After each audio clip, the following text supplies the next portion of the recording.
আসসালামু আলাইকুম গাইস, সবাই কেমন আছেন?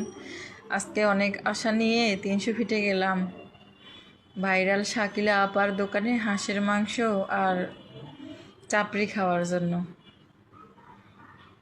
কিন্তু কথায় আছে না, কপালে না থাকলে যা হয়। এই তো ছেলে মেয়ে একটু আমার ছবি তুলবে, এই জন্য নেমে একটু ভিডিও করলাম, ছবি তুললাম। তারপরে চলে গেলাম নীলা মার্কেটে শাকিলা আপার দোকানে। যে দেখি ওখানে দোকান বন্ধ। শাকিলা আপার পালাইছে, দোকান বন্ধ করে পালাই গেছে। তার হাজবেন্ড নাকি মারা গেছে, তার হাজবেন্ডকে হত্যা করেছে, এই জন্য তার উপরে চার্জ, সে পালাতক, তার দোকান বন্ধ। তাই আর কি করার, শাকিলা আপার দোকানে তো খাওয়া হলো না,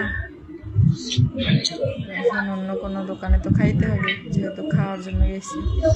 বাচ্চারা তো আর মানবে না। এই তো আরেকটা দোকানে খাওয়া দাওয়া শুরু করে দিলাম। কি হাঁসের খাচ্ছো? মাংস আর রুমালি রুটি, চাপড়ি। তবে জানি না, সবাই বলে শাকিলা আপার দোকানের মাংস নাকি টেস্ট অনেক সুন্দর। তবে এখানে খেলাম, এখানেও অনেক ভালো টেস্ট।